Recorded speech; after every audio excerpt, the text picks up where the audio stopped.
Hello students, this video is about the poem My Own True Family written by Edward James Ted Hodges. Here we can see the picture of the famous poet James Ted Hodges. কবি Ted Hughes জাদুর আবেশে মোড়া এক অভিজ্ঞতার কথা প্রকাশ করেছেন তার এই বিখ্যাত কবিতায়। কবি যেন এক মানব শিশু, স্বপ্নের মধ্যে সেই শিশু ওক গাছের জঙ্গলে দেখে এক বৃদ্ধা, আর উপজাতির মতো তাকে ঘিরে দাঁড়িয়ে থাকা একদল ওক গাছকে। সেখান থেকে শিশুটি শিক্ষা পায় যে ওক গাছগুলি আমাদের পরিবারেরই সদস্য, আমাদের উচিত নয় তাদেরকে অবহেলা করা। আসলে কবি এই কবিতায় প্রকৃতির প্রতি মানুষের নিষ্ঠুরতার কথা প্রকাশ করেছেন। তিনি বলতে চেয়েছেন, মানব কল্যাণের স্বার্থেই আমাদের উচিত এই প্রাকৃতিক পরিবেশকে রক্ষা করা। আমরা মাতৃরূপী প্রকৃতিকে ধ্বংস করে চলেছি। প্রকৃতপক্ষে আমরা মানব সমাজের ধ্বংস ডেকে আনছি। কবিতাটি এই সতর্কবার্তা বহন করে যে মানুষ যদি লোভ পরিত্যাগ না করে এবং প্রাকৃতিক পরিবেশকে ধ্বংস করতে থাকে, তাহলে সেটা সমস্ত জীবিত প্রাণীর পক্ষে ভয়ঙ্কর হবে। এখন আমরা কবিতাটি দেখে নিই, আক্ষরিক অর্থে কবি কি বলতে চেয়েছেন। Once I crept in an oak wood. I was looking for a stag. I met an old woman there, all nobly stick and rag. She said, I have your secret here, inside my little bag. এখন first স্ট্যান্জার প্রত্যেকটা সেন্টেন্সের অর্থ আলাদা করে দেখে নেব। Once I crept, একদা আমি চুপিসারে গেলাম, ইন অ্যান ওক উড, একটা ওক গাছের জঙ্গলে। আই ওয়াজ লুকিং ফর, আমি খুঁজছিলাম, আই স্টাক, একটা পুরুষ হরিণ। Once I crept in an oak wood, একদা আমি চুপিসারে প্রবেশ করেছিলাম একটা ওক গাছের জঙ্গলে। I was looking for a stag, আমি একটা পুরুষ হরিণ খুঁজছিলাম। লুক ফর মানে খোঁজ করা। I met an old woman there, সেখানে আমার দেখা হয়েছিল একটা বৃদ্ধার সাথে। All knobbly stick and rag, তার কাছে যা ছিল সেটা হলো একটা বাঁকা লাঠি এবং পরনে ছিল ছেঁড়া কাপড়। নবলি স্টিক মানে বাঁকা লাঠি, আর র্যাগ মানে ছেঁড়া কাপড়। তার হাতে ছিল একটা বাঁকা লাঠি এবং সে একটা ছেঁড়া কাপড় পরিহিত ছিল।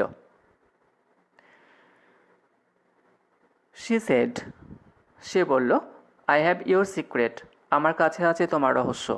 হিয়ার, এখানে, ইনসাইড মাই লিটল ব্যাগ, আমার ছোট্ট ব্যাগের মধ্যে। সে বলেছিল যে আমার কাছে ছোট্ট ব্যাগের মধ্যে তোমার রহস্য আছে। সিক্রেট মানে রহস্য। এখন আমরা ফার্স্ট স্ট্যান্জায় কবি কি বলতে চেয়েছেন দেখে নিই আরেকবার। কবির সঙ্গে দেখা হয়েছিল একটা বৃদ্ধার, যখন তিনি ওক গাছের জঙ্গলে গেছিলেন একটা পুরুষ হরিণ খুঁজতে। বৃদ্ধাটি একটা ছেঁড়া কাপড় পরেছিল এবং তার হাতে ছিল একটা বাঁকা লাঠি। বৃদ্ধাটি কবিকে বলেছিল যে আমার কাছে তোমার রহস্য আছে। এখন কি সে রহস্য? হতে পারে কবি সেই মুহূর্তে যেটা খুঁজতে সেই জঙ্গলে গিয়েছিলেন, যার প্রতি তার কৌতূহল ছিল, একটা পুরুষ হরিণ।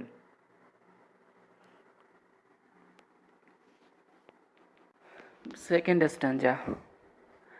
Then she began to cackle and I began to quake. She opened up her little bag and I came twice awake, surrounded by a staring tribe and me tied to a stake. এখন আমরা প্রত্যেকটা লাইনের অর্থ আলাদা করে দেখে নিই। Then she began to cackle, তারপরে সে চিৎকার করে কথা বলতে শুরু করলো।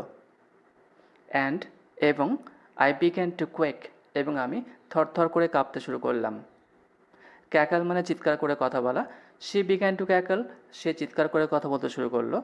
কোয়েক মানে থরথর করে কাঁপা। She opened up her little bag, সে তার ছোট্ট ব্যাগটা খুললো। And I came twice awake, এবং আমি দুবার জেগে উঠলাম। এখন এখানে টোয়াইস বলতে আসলে দ্বিতীয়বারের কথা বলা হয়েছে। কবি দ্বিতীয়বার জেগে উঠলেন। Surrounded by a staring tribe, আমাকে পরিবেষ্টিত করেছিল একদল উপজাতি এবং তারা আমার দিকে নিষ্পলকে তাকিয়েছিল। অ্যান্ড মি টায়ার্ড, এবং আমাকে বেঁধে ফেলা হয়েছিল টু এ স্টেক, একটা কাঠের গুঁড়ির সাথে। সারাউন্ডেড বাই মানে পরিবেষ্টিত। কবিকে পরিবেষ্টিত করেছিল কারা? আ স্টেয়ারিং ট্রাইব, তাদেরকে নিষ্পলকে তাকিয়ে থাকা একদল উপজাতি। অ্যান্ড মি টায়ার্ড, এবং আমাকে বেঁধে ফেলা হয়েছিল, অর্থাৎ কবিকে বেঁধে ফেলা হয়েছিল টু এ স্টেক, একটা কাঠের গুঁড়ির সাথে। এখন দেখে নিই যে স্ট্যাঞ্জায় কী বলা হলো।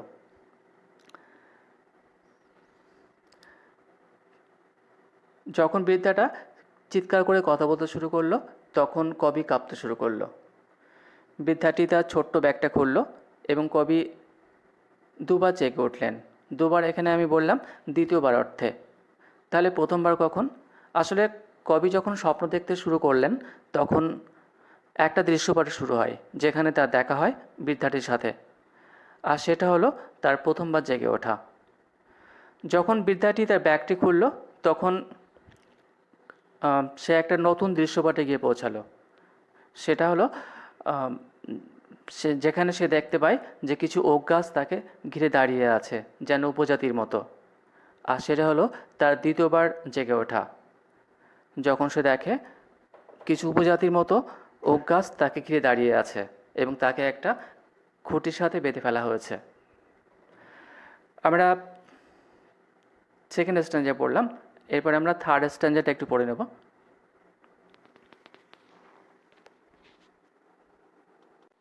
Third স্ট্যাঞ্জা। They said, "We are the oak trees, and your own true family. We are chopped down, we are torn up. You do not blink an eye, unless you make a promise now. Now you are going to die." এখন আমরা প্রত্যেকটা লাইনের অর্থ দেখে নিই।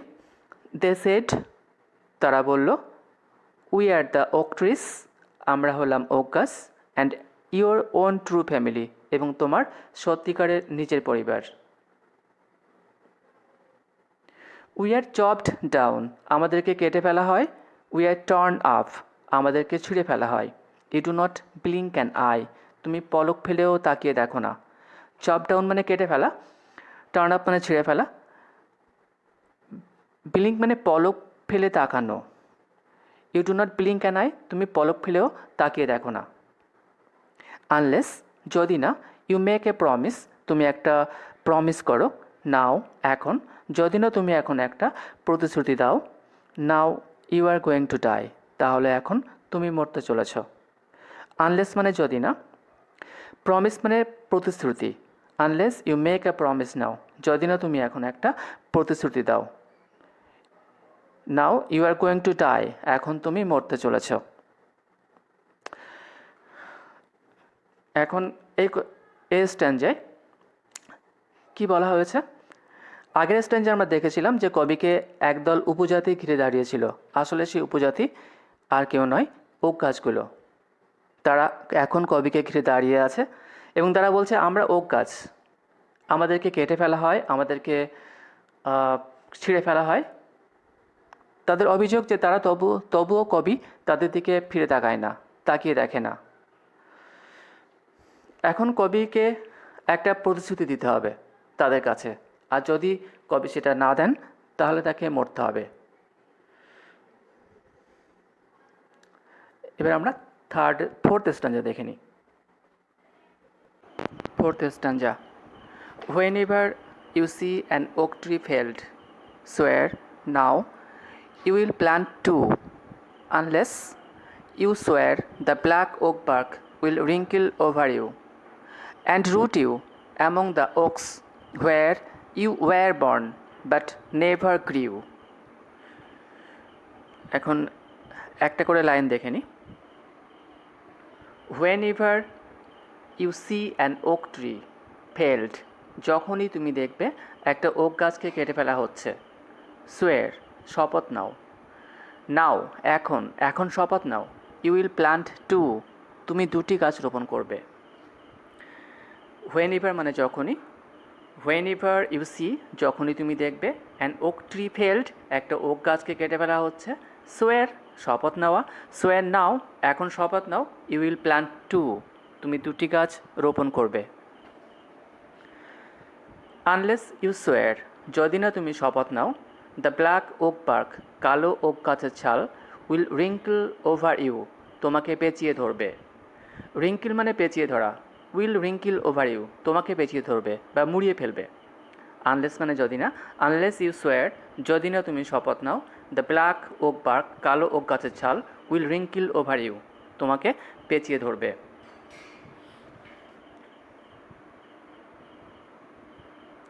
And root you এবং তোমাকে মূলস্থ করবে, অ্যামং দ্য ওকস ওক গাছগুলির মধ্যে, হোয়ার ইউ ওয়্যার বর্ন যেখানে তুমি জন্মগ্রহণ করেছিলে, বাট নেভার গ্রিউ কিন্তু কখনো বেড়ে ওঠনি।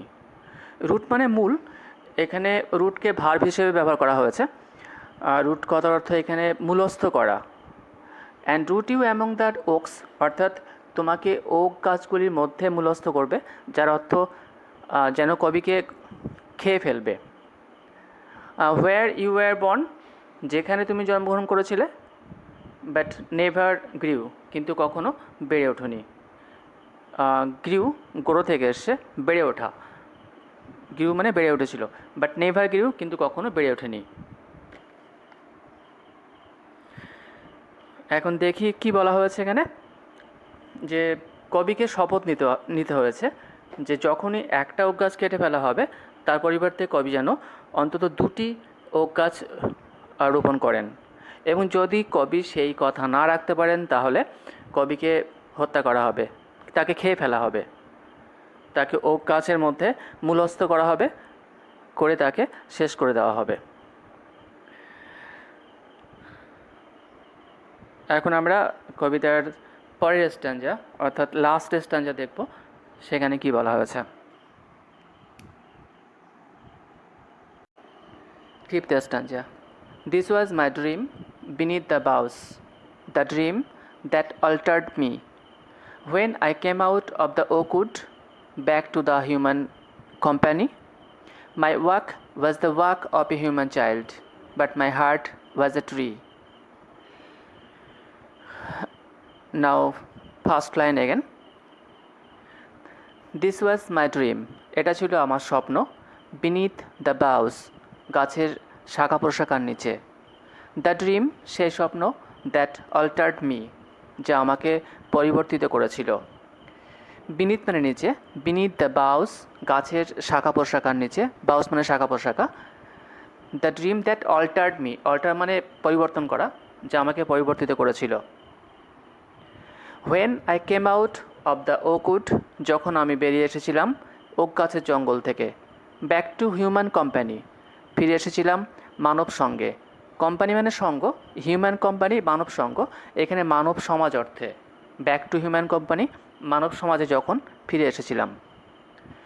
মাই walk was the walk of a human child, তখন আমার হাঁটা ছিল মানব শিশুর মতোই। But my heart was a tree, কিন্তু আমার হৃদয় ছিল একটা গাছের হৃদয়ের মতো।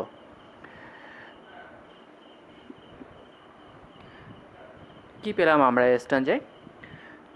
এতক্ষণ পর্যন্ত আমরা কবিতায় যা শুনলাম, যা দেখলাম, সব কিছু ছিল কবির স্বপ্ন।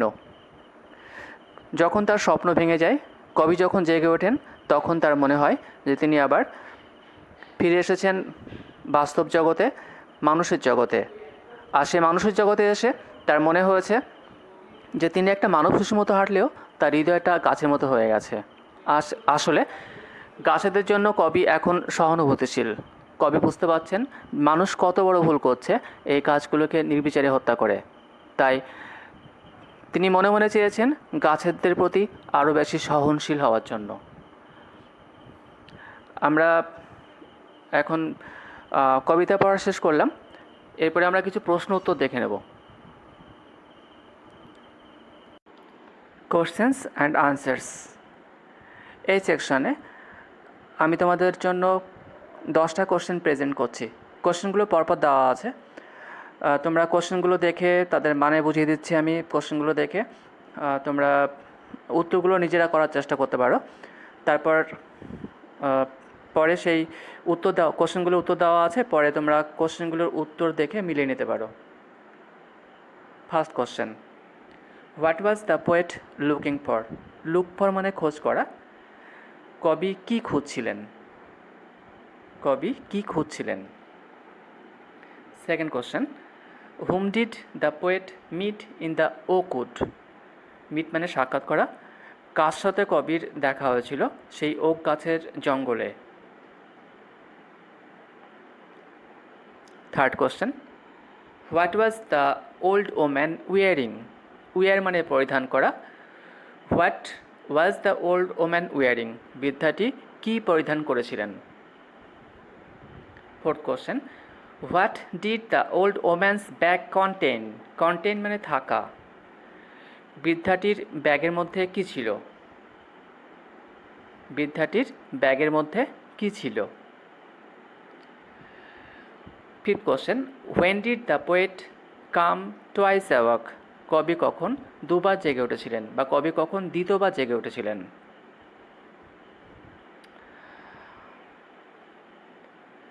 Sixth question, by whom was the poet surrounded?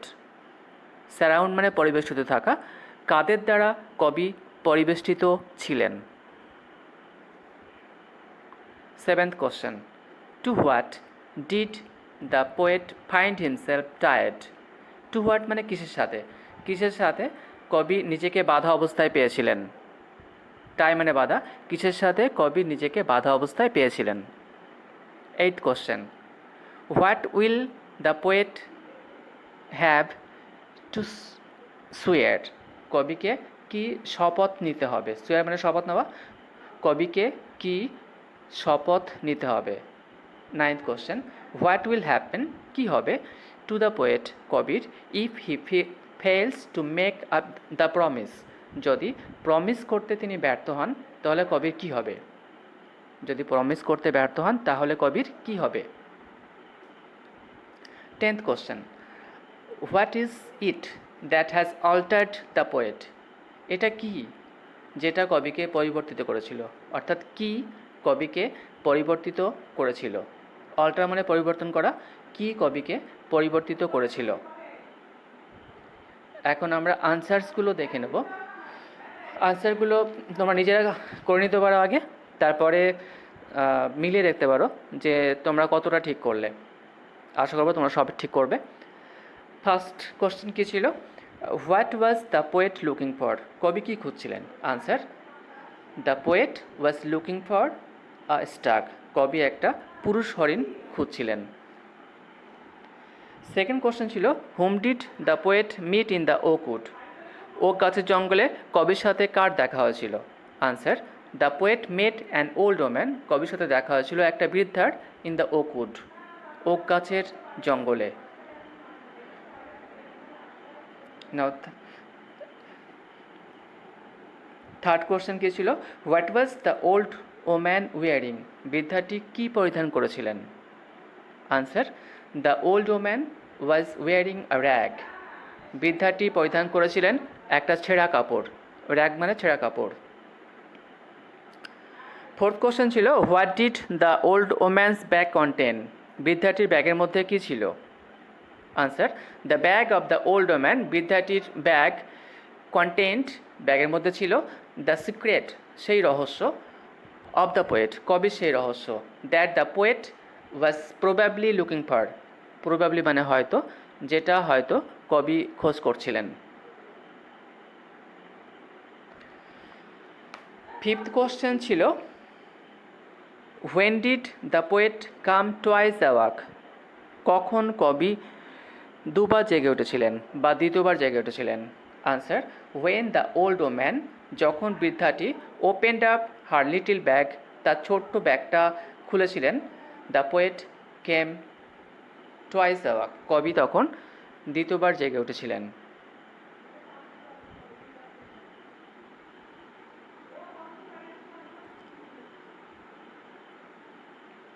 Sixth question ছিল, by whom was the poet surrounded, কবি কাদের দ্বারা পরিবেষ্টিত ছিলেন? Answer, the poet was surrounded by a staring tribe. কবি পরিবেষ্টিত ছিলেন তার দিকে নিষ্পলকে তাকিয়ে থাকা একদল উপজাতি দ্বারা। ট্রাইব মানে উপজাতি, স্টেয়ার মানে নিষ্পলকে তাকিয়ে থাকা। বাই আ স্টেয়ারিং ট্রাইব, নিষ্পলকে তাকিয়ে থাকা এক উপজাতি দ্বারা। সারাউন্ড মানে পরিবেষ্টিত হওয়া। দ্য পোয়েট ওয়াজ সারাউন্ডেড, কবি পরিবেষ্টিত ছিলেন। সেভেন্থ কোশ্চেন ছিল, to what did the poet find himself tied? কিসের সাথে কবি নিজেকে বাধা অবস্থায় পেয়েছিলেন? Answer, the poet found himself tied to a stake. কবি নিজেকে পেয়েছিলেন একটা খুঁটির সাথে বাধা অবস্থায়। স্টেক মানে খুঁটি, টাই মানে বাধা, টাইড টু এ স্টেক একটা খুঁটির সাথে বাধা। কবি নিজেকে পেয়েছিলেন খুঁটির সাথে বাধা অবস্থায়। Eight question, what will the poet have to swear? কবিকে কি শপথ নিতে হয়েছিল, কি শপথ নিতে হবে, কবিকে কি শপথ নিতে হবে? Answer, the poet will have to swear, কবিকে শপথ নিতে হবে যে that whenever he will see an oak tree felled, যখনই তিনি দেখবেন যে একটা ওক গাছ কাটা হয়ে গেছে, হি উইল প্ল্যান্ট 2 স্যাপলিংস, তিনি 2টি চারা গাছ রোপণ করবেন। স্যাপলিং মানে চারা গাছ। When ever he will C, যখনই তিনি দেখবেন, অ্যান ওক ট্রি ফেল্ড, একটা ওক গাছকে কেটে ফেলা হয়েছে, হি উইল প্ল্যান্ট 2 স্যাপলিংস, তিনি 2টি চারা গাছ রোপণ করবেন। নাইন্থ কোশ্চেন ছিল, what will happen to the poet? কবির কী হবে if he fails to make the promise, যদি তিনি প্রমিসটি রাখতে ব্যর্থ হন? Answer, if the poet fails to make a promise, যদি কবি একটা প্রমিস করতে ব্যর্থ হন, হি উইল ডাই, তিনি মারা যাবেন। 10th কোশ্চেন ছিল, what was it that altered the poet? এটা কি ছিল যেটা কবিকে পরিবর্তিত করেছিল? Answer, it is the dream about deforestation, এটা ছিল ডিফরেস্টেশন বা বনক্ষয় সম্পর্কিত একটা স্বপ্ন, বন ধ্বংস করার ব্যাপার নিয়ে একটা স্বপ্ন। That has altered the poet, যেটা কবিকে পরিবর্তিত করেছিল। অল্টার মানে পরিবর্তিত করা। Thank you all.